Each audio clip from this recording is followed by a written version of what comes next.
Kia ora and welcome back to the channel. I'm Elvie and today we are doing a painting tutorial with you guys. We are painting a Australian crested grebe, which is a really pretty bird. I think it won New Zealand Bird of the Year last year, and I am using a photo by Neil Fitzgerald. It's just a random image I found online. I will do my best to remember to link it in the description if anyone wants to follow along. I am going straight in with the pen. I am using a Uniball. This is in a smaller side. The waterproof pens are really good. I love them. And then the watercolors I have here are Schminker and Sennelier. So it's just a mixture of the two brands. It doesn't really matter what watercolor you use. That just so happens to be the one that I've got on my desk at the moment. So we're going straight in with the pen. So I'll move that over a little bit. So I don't tend to sketch it out with pencil. That means I have to be quite certain in what I am drawing. And, you know, if you want to use pencil, I do not blame you. It's just however you feel like doing it. I'm starting with the beak. So I'm just getting that angle. They've got a very interesting beak. Goes a bit of an angle, and then that kind of connects to the face up here. Got its little nostril, kind of hooks around, and then towards the eye, which I will draw in later. And then from the end of the beak here, we're gonna bring it up, kind of doing a thicker line. So I'm using two very thin lines to kind of bring it up here towards the eye as well. And then underneath we've got the second part of the beak, which kind of goes straight, and then it kinks up as well towards the eye, but slightly kind of curved. And then we're gonna link it up together. Might have been a bit too soon to link it up, but that's okay. And then we're gonna just connect these lines together. It's got a bit of a, I don't know what it is, but it connects the beak to the eye a little bit. So we're just doing a little bit of a hourglass shape-ish. And then when we get to the eye, where I want the eye to be, going around in a bit of a circle, but it's not quite a circle. So just shape it a little bit, I suppose. I'm not the best with drawing tutorials. It's not my forte, but we're doing it, giving it a go just to try something else. Here we've got, it separates the color. This is an orange section here, so I'm just separating it so I know where I want the color to change. And then we'll finish up the forehead here. So it kind of goes up, and before it gets to the eye, it curves a little less into its little afro thing, which is like, just gonna very roughly put in those feathers. And this, I haven't drawn one of these before, so, well, I've done a very rough one before, but, and this is just where it's going to be black up here. So I'm doing a line here so I know.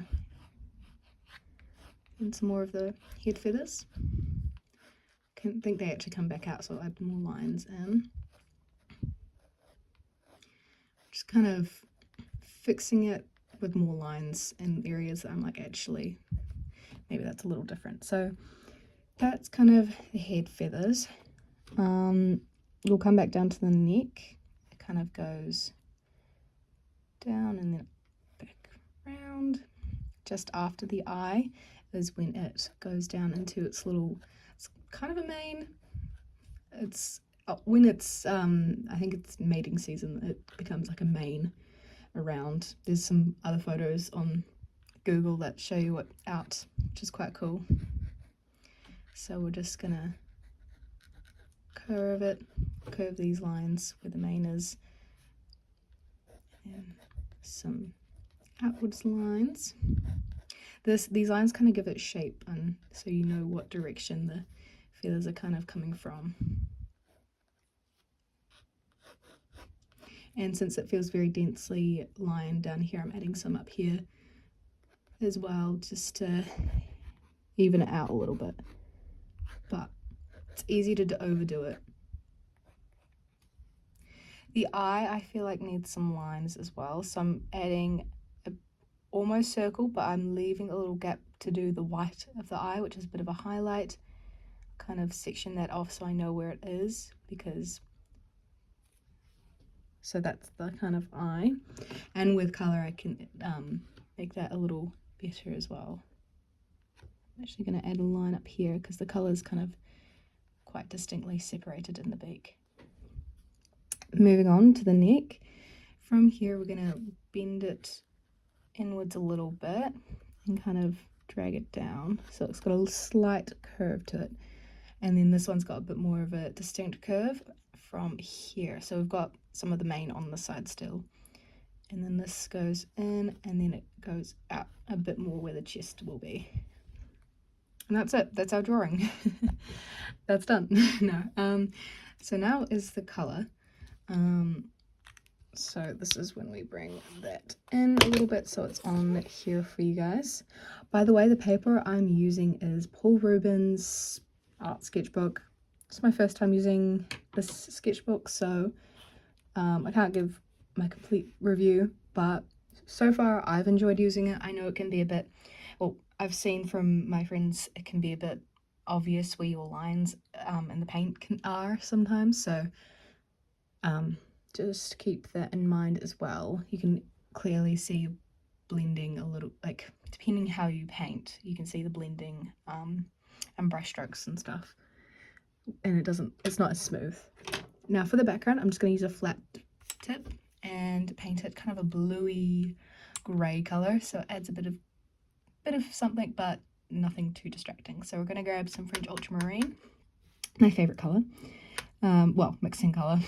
So I'm just going to mix that on the palette. I don't really mind if it's not mixing in, well, if it's mixing in with some of the other colors, it doesn't matter to me. And then I'll grab a little bit of burnt umber, mix that in a little bit. I think that's actually fine, but I need a bit more of it, so I'm just gonna more ultramarine, a touch of burnt umber, and I think that's fine. So this brush holds a lot of water, so it means I can just kind of chuck it all down without too many lines as well, which is really nice. I'm using a fair amount of water because it'll create cool effects and textures, and I want this to be quite a light background. And this also gives time for the pen to dry, because if you rush in straight away, your pen might not have dried out and leak into your paint as well. So that's just something to keep in mind. It is waterproof, but it still needs to be able to dry before you put water near it. I've had that issue before where it just runs into the watercolor because I was too impatient. So we're just dragging that out. I am running out of paint, so I'll just mix up a little bit more ultramarine and a bit of the umber. I don't mind if it's slightly different. It's okay if it varies a little bit from the previous mixture. I don't mind. It's just my background, and it's also a very light background, so it doesn't really affect it too much. I'm kind of going around and up, and that way if it dries by the time I come back here, it won't matter too much. And yeah, I've always got a tissue down here where I wipe the excess water off my brush as well. So that is the background all done. Now this brush is a bit too big to paint on here. You can do it with a big brush, but today I feel like doing it with a smaller brush. I'm trying to figure out what small brush I want to use, if I want to use small or not that small. I think I'll use this one, which is the same brand, Daler Rowney, I believe. I think so anyway. So we'll go on to painting it now. It's got kind of like a copper color for up here, where its little mane thing is.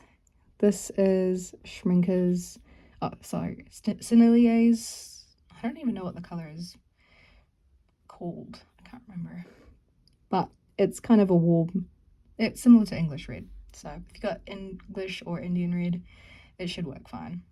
But I kind of want it a little bit more yellow, so I'm adding a warm yellow, and that should be okay. So I'm very lightly kind of putting it where the white will blend into it, up the top here, and as I move down I'll add just less water because it blends out to a black of sorts. So we'll mix up that kind of black. I'm using the Schminker black, mixing it in with that same brown just to darken it a little bit, maybe a little bit of ultramarine as well. And then I'll just add that at the bottom here while it's still wet, so the blending is a little less obvious. And it's okay if it looks very flat. That's just how it dries. It dries very flat for the first layer, but as you put more layers of color over top, it should brighten up a little bit. But I have found this paper also does flatten the colors quite a bit. Here I'm mixing up a blue. This is going to act as my white. I'm adding it at the chest here where it is white feathers.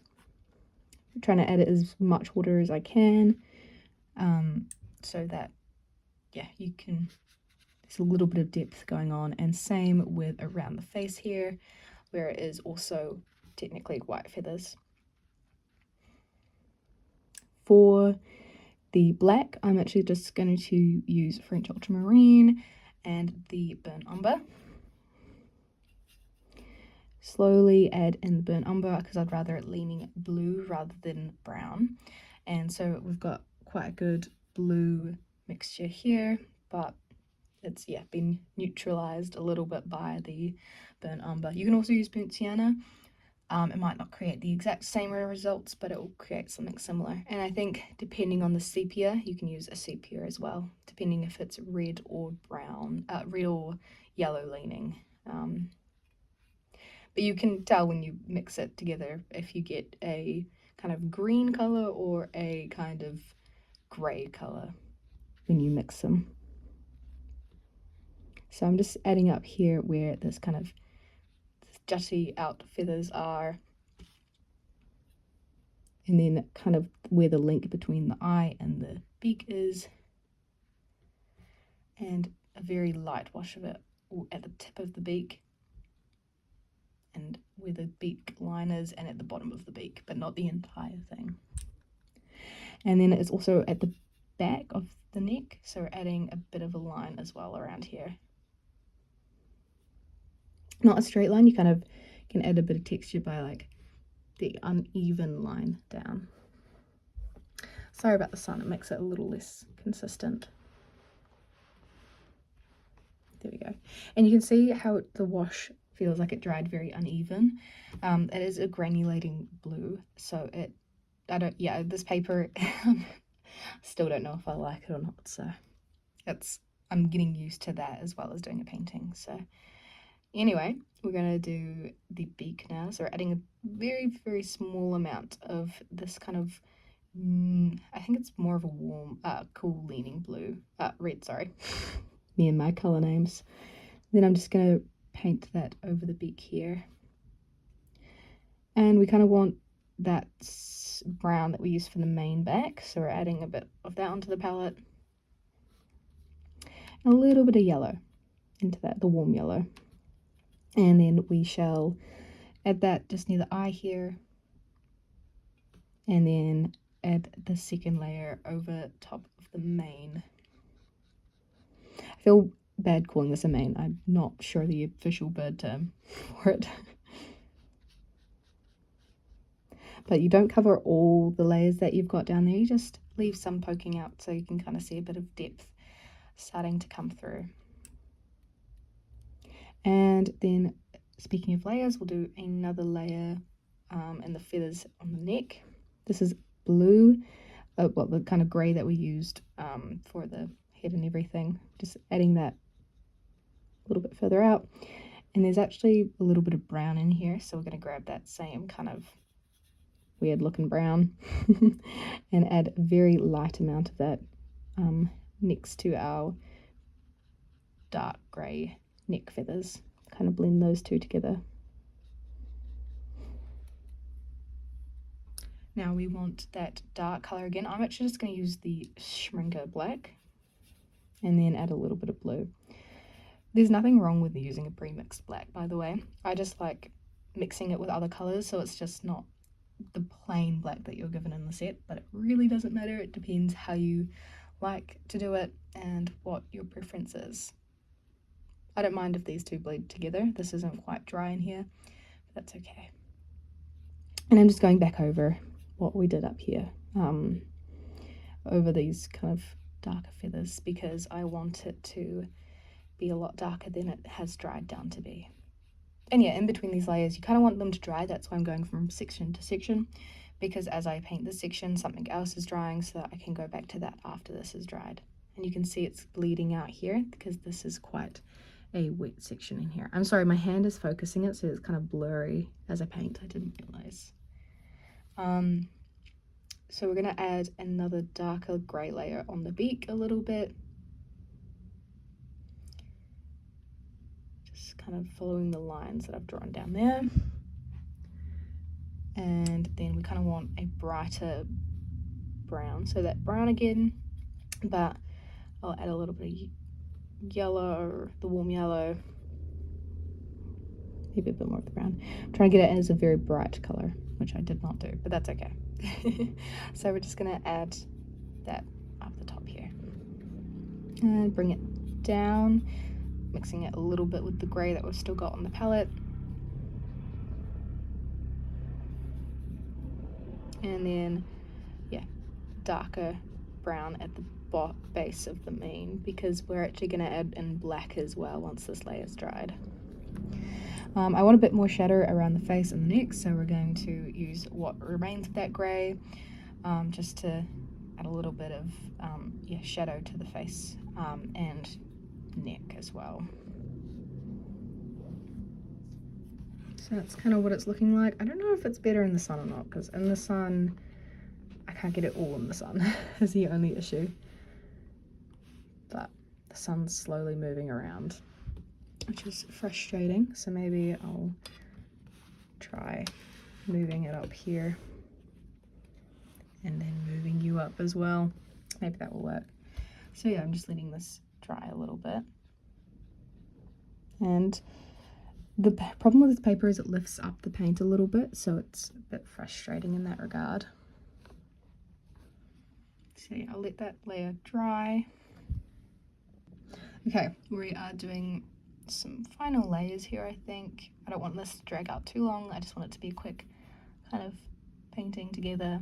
But we're going to add some darker shadows at the back of the neck where it is quite dark. Depending on your paper, it will layer up nice and dark, and sometimes it will just not. And pick your battles. If you want to keep layering it up, feel free to. But if the paper is being difficult, sometimes it's worth just calling it. That's what I'm thinking I might do, because the layers, I haven't done many layers, but the layers are flattening quite a bit, and I'm not sure I'm stoked with it. Anyway, we've got to add some colour to the eye, so I'm going to grab that brown and a little bit of that black. I'll put that in here so you can see the colours a little bit clearly. So we're kind of creating a very dark brown for the eye, and we're just going to paint all of it except that highlight that we first marked out at the start of the video, and that should bring together most of the eye quite nicely. And then yeah, some brighter colors. Trying to do that once again. I'm just going to use the straight brown with a bit of water and not water it down a bit so it's not as bright as it can be, but just kind of add that at the top of the mane and bring it down a bit more as well. Kind of blending the two colors together a bit. And we're going to add a little bit of that in this little pocket here by the eye. And then a little bit of that cool red again for the beak. And we might actually be done. 20 minutes, that's pretty good, pretty good time. I shall give you a closer look of it. I'll move my palette off. And this is the painting. I'll move the camera over. So hopefully this is all right. You can see it's still drying in here. So maybe I'll come back to you when it is dry and show you the finished result. I could keep going on it, but I am happy with it and where it's at, so I don't think I will. I hope if you did follow along, you enjoyed, and the directions were clear and you can kind of see what I'm doing as I'm painting. And if it's just to hear me or watch me paint, I hope it was interesting and a fun watch. I'm thinking of doing some monochromatic animal portraits because I haven't done those in a while and they're quite fun, so I was maybe going to do that with you guys on the channel. I have yet to decide, so let me know what your thoughts are about that. And yeah, I hope this video was fun, and I'll show you the final results when it's dry. So here is the final result. You can kind of see the effect of the layers, maybe a little bit of the granulation, and then the face and the eyes. So yeah, thanks for watching, guys, and see you in the next video.